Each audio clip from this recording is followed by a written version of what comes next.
Hi, everyone, and welcome back to According to Mark, and welcome to episode 3. According to Mark is an opportunity for us to look at the good news of Jesus through the lens of the gospel writer Mark. And for today's episode, we will be looking at Mark chapter 1, verses 12 to 13. So let's read that together. At once the Spirit sent him into the wilderness, and he was in the wilderness 40 days being tempted by Satan. He was with wild animals, and the angels attended him. According to Mark, after Jesus has been baptized in the Jordan, he is led by the presence of God, the Spirit of God, into the wilderness to be tested by the Satan, this personification of everything that is against God. And he's tested for 40 days. And then it goes on to talk about wild beasts and angels, and we're probably wondering what in the world is going on.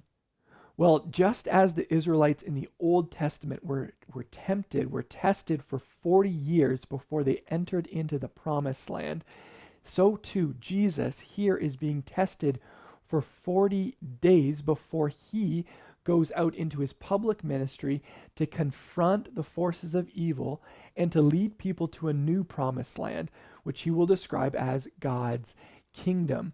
And what is significant about this section is that it shows us that Jesus holds the key to resisting all that would draw us away, all that would pull us away from our purpose. But what about these wild beasts? When Mark talks about Jesus being in the presence of wild beasts, he is communicating that Jesus was in a chaotic environment and was able to navigate that chaotic environment and live and exist in that chaotic environment because of the inner peace and the conviction that he had that he was the Son of God, one who is infinitely loved by the Father and empowered by the Spirit. In our lives, we too are going to have moments where we are in a chaotic environment. And as we follow Jesus, we can be confident that he will show us how to have an inner peace that sustains us through difficult times.